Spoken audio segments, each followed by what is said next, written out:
octavos, vamos a hablar, y que por ahí se nos está fugando el agua, ¿verdad? Entonces, si la presión la mantenemos, la fuga va a ser menor, y si le bajamos la presión todavía va a ser menor.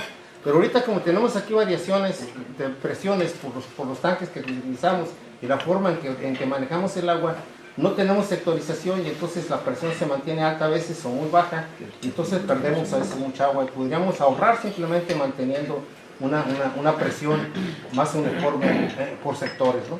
Y finalmente pues sí sería eso, sectorización en las redes mediante tanques de almacenamiento para esa zona nada más, su planta de tratamiento, su tratamiento ahí mismo y su reuso en esa zona. Eso sería un avance tremendo que podríamos hacer en esta ciudad en la cual estamos creciendo y que podríamos lograrlo todavía más mediante planeación. La que sigue, por favor. Y conforme a las preguntas que me hicieron favor de llegar, que leyó aquí el licenciado Alfonso García Quiñones, la idea es ver qué acciones urgentes para el abastecimiento inmediato tenemos. Una cosa que, respondiendo a la primera pregunta, dice, ¿por qué falta el agua?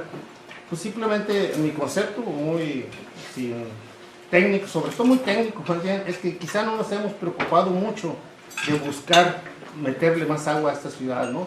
Nos hemos preocupado quizá a lo mejor por el tratamiento, nos hemos preocupado por otras cosas que son también mejoras quizá para el organismo, en este caso del agua, pero no nos hemos preocupado por traer más agua. Entonces, lógicamente no hemos traído porque no nos hemos preocupado por traer más agua.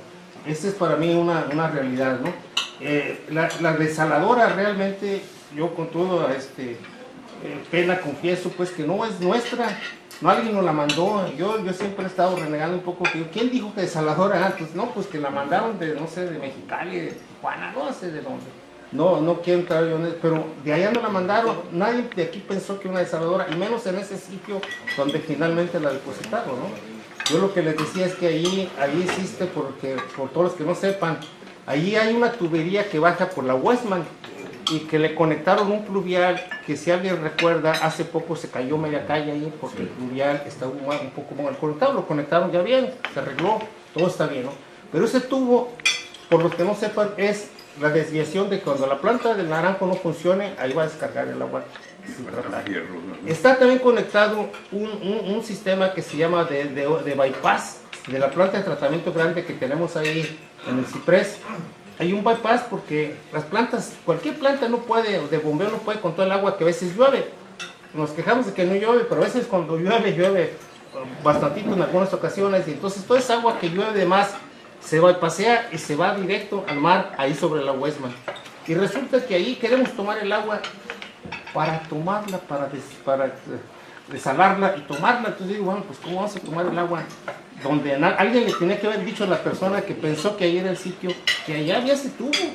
Y eso es lo que me hace pensar a mí que la CESPE no participó mucho. Yo les he platicado o conversado con algunas gentes de la CESPE, los técnicos especialmente, y no han participado mucho, ¿verdad?, en la desaladora.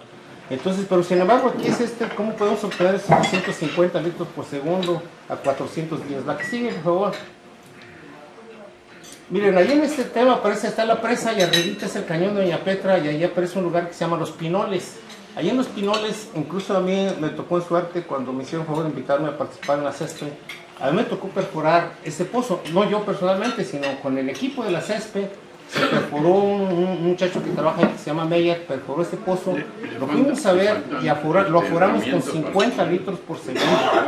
Y eso yo tengo entendido, hablé con el ingeniero Noble, que es la persona que se quedó a cargo después de la subdirección durante estos muchos años aquí, y me dijo que lo había aforado, parece ser hace 2 años, y que le dio 80 litros. Eso es probable, a lo mejor sí, a lo mejor no, yo diría, pero sí habría que investigar ahí, y es algo muy sencillo poder ver ahí. Ahí hay también una planeación donde hay estudios para poder realizar... Sí, discúlpame que te interrumpa, no para hacer un señalamiento. Sí. Ensenada consume 700 litros por segundo por día. Sí. Más para resaltar la importancia de un pozo que dé 50 litros por segundo. Adelante, Rodrigo. Bueno, se podría hacer una prospección y se podrían encontrar ahí teóricamente hasta 100, ¿no?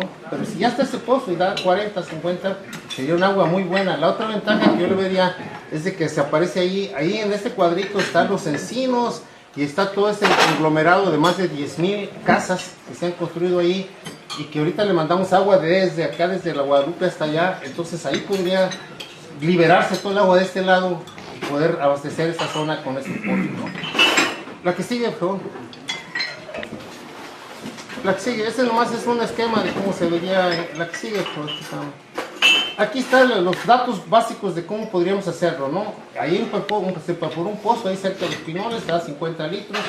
Y la propuesta concreta es que no se ha aprovechado porque no se ha podido obtener ese terreno. Entonces había que adquirir ese terreno. Yo digo, por más que cueste, yo no sé cuánto puede costar una hectárea ahí, pero si cuesta $1.000.000 o dos, pues podría ser barato para poder obtener el agua, ¿no? Y luego se podrían perforar otros 2 pozos y llegar a obtener hasta 100 litros por segundo si hacemos realmente una buena planeación ahí. La que sigue, ¿no? La ventaja de esto es que está muy cerca, así como lo vimos ahí en el esquema. Yo saqué unos costos aproximados, andaría la inversión de 25 millones de pesos, en donde se haría la compra del terreno, que si yo hablo de 2-3 millones, pues sería nada más 4 o 6 comprando 2-3 hectáreas. Se equiparía el pozo y se haría la línea de conducción hasta ahí, nada más como estaba indicado, hasta los encinos, ¿no? El costo que me sale es más o menos de $2.60 por metro cúbico, y si se la vendemos ahorita con los datos que tenemos del año pasado, que son donde tomé estos datos, a $10 como mínimo y 45 al público, y 30 y 62, pues se puede ganar algo de dinero. La que sigue,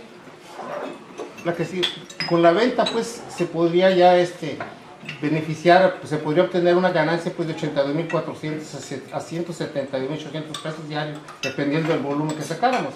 Y las ventajas sociales es que 50 litros por segundo le pueden suministrar un promedio de 40.000 personas, con lo cual pues yo no diría que sería malo, sino que las enfermedades y el confort de los habitantes contaría mucho más también, ¿no? La que sigue, por favor. Este es el otro que les contaba yo, más o menos, es unir esas dos cuencas.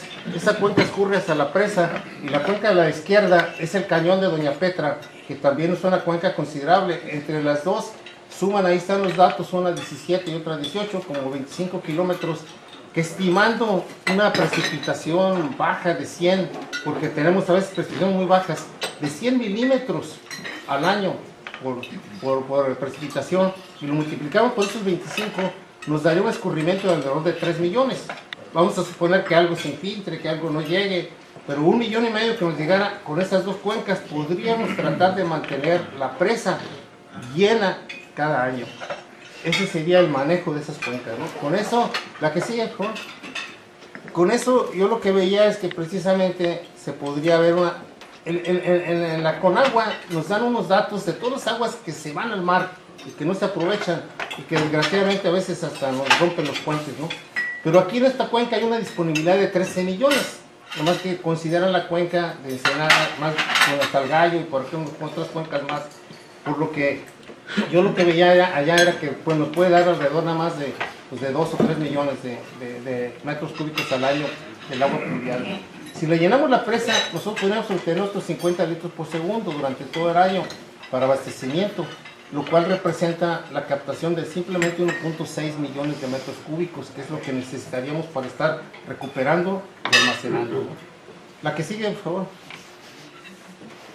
Las obras a realizar ahí que se pueden proponer, pues es sobre elevar la coronal del vertedor, que eso ya está también pues, muy visto, muchos de nosotros, muchos de ustedes también ya lo han oído y lo han visto, para obtener otros 800.000 metros cúbicos adicionales, construir la estación de bombeo esta que yo les mencioné en el cañón de Doña Petra, para que cada vez que llueve toda esa agua, trasvasarla, dijéramos, hacia la presa, construir la línea de conducción esa necesario, y finalmente por rehabilitar la potabilizadora mediante un empleo. Esa potabilizadora es de un proceso que hizo de Gremón, que es muy antiguo, entonces esa hacía una oscilación para hacer la floculación y la mezcla rápida, que ya no trabaja bien esa planta, entonces tendríamos que rehabilitarla.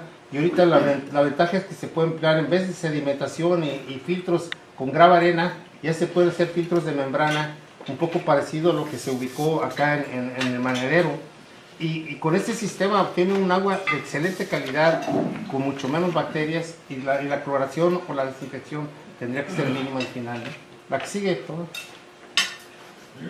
Este es el costo de las obras a realizar, sería el orden de 13 millones, invirtiendo simplemente la sobrelevación de la presa y el cárcamo y la línea de conducción.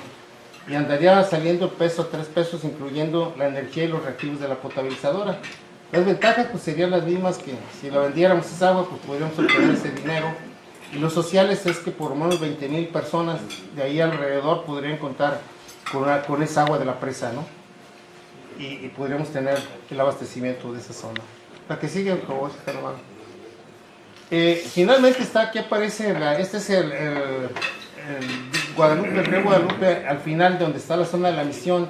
Ahí van ustedes a ver aparecer que aparece la planta de bombeo, que entre paréntesis haciendo nomás recordando algo de la historia, es que esa estación de bombeo tiene el acueducto para 500 litros por segundo, y la Conagua nos indica que nada más al acuífero le podíamos sacar 150. Entonces yo cuando me tocó participar un poco en esa, pregunté, me decían que querían hacer un emisor inverso, la tubería que se iba antes hacia Tijuana, trabajara con 350 de regreso y llenar ahí y poder bombear los 500. Eso no fue posible porque realmente no se podían entregar los 300 litros por segundo, y no se pueden entregar porque la entrada a Tijuana entra por el Florido, que está muy al oeste y al norte, y al este y al norte, y la salida hacia acá, hacia el Rosarito, los tubos son muy delgados. Yo incluso me tocó analizarlo, y los tubos que llegan acá ya son de 6, 4 pulgadas. Y dice, ¿cómo te vamos a meter 350 por ahí si no caben, verdad? Aún pudiendo mandarlos o queriendo mandarlos. La otra, pues que sabemos, pues no van a querer en Tijuana mandar los 350 por segundo, ¿verdad? Porque pues los están, ¿cómo se llama? Los están utilizando. Entonces, este conducto tenemos ahí una inversión muy buena, muy bonita, que podemos aprovechar, y la manera de aprovecharla es en esa forma. Hay unos estudios que desde que está el ingeniero, me imagino, creo que Carlos Loyola, no sé si el ingeniero Cota incluso mandó a hacer otros análisis, y cuando yo me tocó participar yo mandé a hacer otros, y hay 3 fallas o deslizamientos que se conocen ahí donde hay agua, ¿no? Y esas fallas, deslizamientos, yo le pregunté al geólogo que nos hizo esos estudios, y le decía, bueno, ya díganme qué hay que hacer, pues ya llevamos 3 o 4 estudios a lo mejor ahí, y nos dice que hay agua, bueno, ¿qué hacemos? Entonces dice que como son fallas, lo que tendríamos que conseguir es una máquina especial. La que sigue, ahí viene esta máquina. Este es simplemente un acercamiento. Ahí están las estaciones donde se podría captar el agua, la pila, es donde están las fallas o deslizamientos, como queramos llamarle. Y ahí está la estación de bombeo. Y acá arribita, donde está la crucecita, por ahí está el tanque de carga que se llama, donde se tendría que depositar el agua, ¿no? La que sigue, por favor. Los antecedentes, pues le decía que existen varios estudios, ¿verdad? Se puede decir que hay una protección de 200 litros por segundo. Yo podría hablar hasta de 100, también nada más hay más por lo menos, o a lo mejor 200, y podríamos llegar con lo que ya se les trae ahorita, y otros 200, pues a lo mejor hasta 400, y todavía estaríamos en capacidad que tiene 500 litros por segundo este acueducto. La que sigue, por favor. Las obras a realizar, pues sería adquirir una perforadora nucleadora. Esta nucleadora, la ventaja que tiene es que saca un núcleo y perfora de una forma inclinada. Entonces lo que bien me decía el geólogo dice es que si tú tienes la falla y perforas vertical, a lo mejor el agua está escurriendo por un lado, entonces tiene que ser inclinado para poder captar el agua y poder saber dónde está escurriendo y formar una galería filtrante. Que la galería filtrante, simplemente recordando, es el inverso de cuando hacíamos las minas, que nos empezaba a llover agua, había que sacarla. Ya ahorita lo que tenemos que hacer ahora es abrir, digamos, ese canal, esa mina donde esté el agua, para poderla captar y sacarla, ¿no? Esa es la galería filtrante que podemos hacer ahí, ¿no? Y por lo otro, pues, lo que se ha podido dañar, que alguien me explicaba una vez en ocasión que algo, como han estado paradas, ¿no?, algunas bombas, pero había que repararlas, pues simplemente, ¿no? Ya están ahí, y hay que equipar la galería, y hay que equipar el equipo de bombeo otra vez y poder mandar esos 500 litros por segundo. ¿A qué sigue? Ahí ese costo, pues yo decía, reparando, incluso la está abriendo los pozos y todo, estaría alrededor de 35 millones. ¿Verdad? Comprando la máquina, yo pregunté, y la máquina, una máquina usada, Longier 44, encontré que usada valía $60,000. Entonces, bueno, pues $100,000 que cueste nueva, 150, son 2 millones o 3 millones de pesos, que empleándolos a través del organismo, con las personas que están ahí, que conocen mucho de perforación, como esta persona que les hablaba, que muchos de ustedes conocen, Meyer y su compañía, pues podríamos aprovecharlo y hacerlo, ¿no? Entonces las ventajas económicas serían, pues, que si estos 200 litros ya los mandamos por el acueducto que ya tenemos, pues llegarían a la ciudad y pondríamos a la disponibilidad para cerca de 80,000 personas más, lo cual sería excelente, y no se ven los costos, pues, bastante altos para poderlo realizarlo. La que sigue, por favor. Y finalmente, pues ya como comentaba aquí el licenciado también, y que muchos de ustedes saben porque pertenecen a otras organizaciones más, hace 5 años, nos tocó participar con la Cámara de la Industria de la Construcción. Hicimos esta pequeña investigación en donde esa es la planta de ósmosis inversa que se trabajó con 2 litros por segundo, ¿verdad? Y se filtró el agua, se trató ahí. Finalmente las características siguientes fueron las siguientes, por favor. Lo que encontramos fue que la calidad del agua que entraba es la que está a la izquierda. Y yo, si lo observan ahí, yo con todo gusto, si no, pues les voy a dejar toda esta información. Ahí se ve que precisamente una de las cosas interesantes es que la salinidad que presenta esa agua anda alrededor de 1000, lo cual es excelente, pues es un agua dulce, ¿verdad? Y entonces, la siguiente es cuando ya está tratada con la plantita esa de ósmosis inversa, en la cual, entre paréntesis, ahí se usa alrededor de 100 a 150 psi de presión, comparado para desalar el agua que usamos de 800 a 1000. Entonces, simplemente el costo de la energía por la presión requerida es mucho menor, ¿no? Y otra ventaja fuerte es que cuando tratamos aguas de este tipo, la producción a través de una ósmosis inversa es como del 70 al 80% y el 20% rechazo. Y cuando usamos una desaladora, andamos alrededor del 50%, aunque le podemos subir un poco más, y alguien nos habla ya del 60%, pues podemos, de todas aún así no hay comparación, ¿no? No hay comparación en las presiones y en la producción.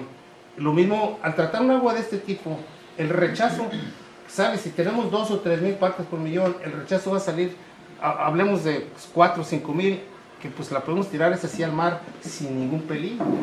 Ahorita queremos tirar el agua desalada del mar precisamente al doble, a 70,000 o más partes por millón, lo cual podría causar algunos problemas a la ecología, que todos sabemos que podría ser, ¿no? Hay estudios, podemos hacer todos los estudios que queramos y poder deducir si sí o no, ¿verdad? Y finalmente, al parecer hay los valores que se sacaron de esta plantita y comparados con la norma que está ahí, que es la norma que da la Secretaría de Seguridad y Asistencia, la NOM 127, se ve que cumple con todas las características de un agua potable. Es decir, esa agua es prácticamente potable, es potable para poderla mantener y usar en los fines que nosotros hacemos. La otra ventaja muy grande es de que no nos tomamos el agua, casi la gran mayoría de nosotros. Esa agua sería de uso urbano, es decir, para lavarnos, para bañarnos, para todo lo que queramos, ¿verdad? Lo que usamos, y sería una disponibilidad nueva. Sin embargo, es potable. ¿Y para qué la vamos a inyectar? ¿O para qué la vamos a hacer si la podemos hacer potable? Usémosla, es potable, ¿no? Esa es mi manera de hacerlo. ¿Sí calculas el DBO ahí en esa? ¿Hacer la comparativa del DBO entre los 2 tipos de agua, la tratada y...? Sí, se hicieron todos esos análisis. ¿Cuál es el DBO de ahí? La DBO no hay, ya no existe, ¿no? Porque al pasar por las membranas, como cuando sale del agua, la planta por ahí aparece. Para empezar, la DBO de la planta de Sausal anda como alrededor del 15 o 20. O sea, ya prácticamente la materia orgánica no existe ahí, ¿no? Entonces, al filtrarla y desinfectarla al principio, pues se puede también amortizar más o desvanecer todavía más la materia orgánica, que es lo que se mide como DBO, ¿no? Y al filtrarla en la ósmosis inversa, al pasar por un poro tan pequeño, se elimina totalmente la materia orgánica. Sí. A ver, la que sigue, ¿no? Si quiere. Bueno, estos son, más o menos yo saqué, había un costo el año pasado todavía de alrededor de 30 a 40 mil dólares por litro por segundo de este tipo de plantas, que requieren menos inversión, no desaladora, ¿eh? Entonces la inversión que a mí me salía ayer era presente como 25 millones, y con amortizándola y todo, el precio me salía como en 3.30, si mal no alcanzo a ver, 3.34 el metro cúbico, incluyendo la operación, porque el costo de la energía es mucho menor, ¿verdad?, que una desaladora. Entonces, la que sigue, ¿no? El costo pues sería ese, los 25 millones, por todo lo que podríamos obtener. Ahorita en el Sausal, yo incluso acabo de estar la semana pasada, y les puedo informar que incluso viendo sus datos de aforo ahí, ahorita andan ya como alrededor de 62 a 65 litros por segundo, que estaban midiendo más continuamente la planta. Entonces yo hablaría, por ejemplo, ya de los 50 litros por segundo, que sí se pueden tratar de una forma más continua. Pero lo demás sería el rechazo, y podemos tener ese valor, ¿no? Esos serían los costos sociales también que se podrían tener por esos 50 litros. Y eso sería la que sigue, ¿no? Pues eso es todo. Y finalmente, antes de terminar, yo quisiera nomás recordarles que hace poco oí una cosa interesante. Se dice que estamos crisis del agua, ¿no? Crisis de energía y crisis de todo. Sin embargo, se dice que si nosotros observáramos cómo se escribe crisis en chino, se escribe con 2 caracteres, uno que lo colocan en la parte superior y otro en la inferior, y la parte de arriba significa, si lo leyera uno solo, peligro, pero la parte de abajo significa oportunidad. Entonces la crisis que tenemos del agua es una oportunidad para poder, en mi concepto, incluso llegar al reuso, que sería una de las primeras ciudades, a lo mejor hasta mundial, y no tenemos que asustarnos porque reusamos el agua, o por lo menos a nivel nacional seríamos los primeros que reusaríamos el agua, obteniendo un agua potable y buena a través del tratamiento completo de las aguas residuales tratadas. Y eso es todo. Muchas gracias.